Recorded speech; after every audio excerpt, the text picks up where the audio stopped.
Good morning. Good morning. That's loud. How's everybody? I'm a little squeaky today. Squeaky? Little, yeah. Exactly. Well, it's a little bit of a cold, but a lot of bit of the last football game on Friday. And I'm sure all the parents say this, but the referees didn't really know what they were doing.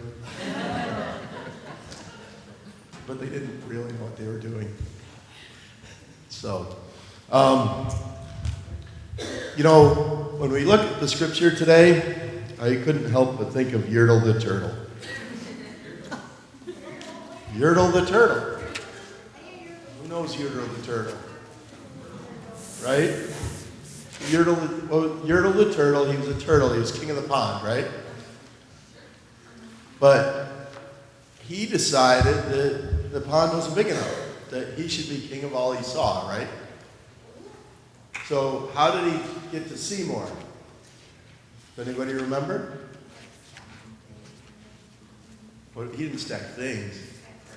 He stacked turtles, right?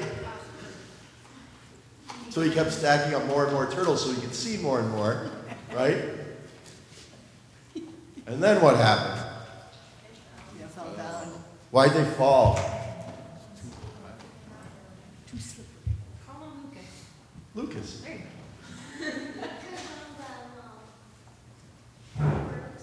You're right. One of them burped. Yes.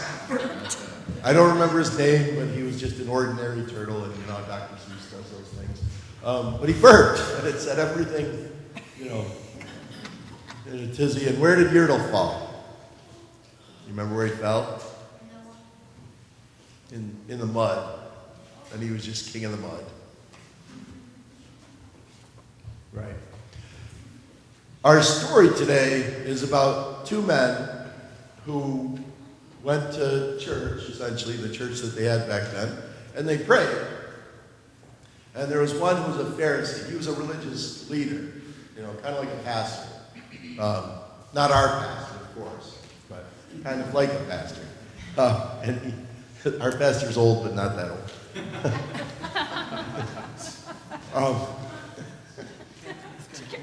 And he prayed a prayer that said, thank God I'm not like everybody else. Thank God I don't do anything wrong, and thank God I don't sin. That was his prayer. And then, in the back corner of the church, was a tax collector. And, he prayed, essentially, God, forgive me because I'm a really bad person and I do a lot of wrong things. And he prayed fervently. You know what fervently means?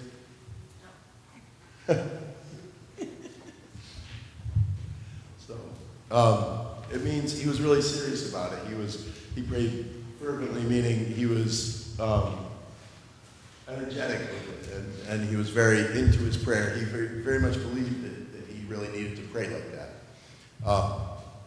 So, which one do you think would be the type of prayer that God would like us to pray? Elliot? The tax collector. Why? Because he would have asked God to forgive him, and his prayer is just going, he's not so good. How do you do it? Well, he didn't do that. Well, I can't do it right. Maybe he did. So, maybe he did that, you think? What do you think? Oh, you're just stretching. Okay. You're right. Why does God want us to pray like the tax collector?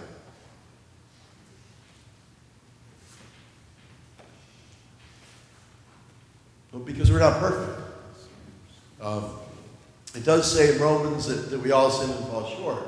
That doesn't mean that God doesn't love us, and that doesn't mean that God won't forgive us, but it does mean we need to realize that. We need to realize that we rely on God for the things that we accomplish in our life. We rely on God for our forgiveness and for our love, and so that we can essentially move on. One of the verses today says, "For everyone who exalts himself will be humbled, but the one who humbles himself will be exalted." So what happened to Yurtle when he was exalting himself? He fell in the mud. That's pretty humbling, right? Anybody ever fall in the mud? So, yeah, it's pretty humbling. So when I was a kid at school one time, we were messing around outside when we shouldn't have been messing around outside. I slipped and fell in the mud, and I was covered. That was pretty humbling because then I had to walk through the rest of the day with mud all over me. But if you humble yourself, you're going to be exalted. What does that mean? If you do the right thing. No, it does mean if you do the right thing. It means that if you give credit where credit is due. And where is credit due? To God, right? So no matter how much we actually accomplish in life, it's all God that gives it to us.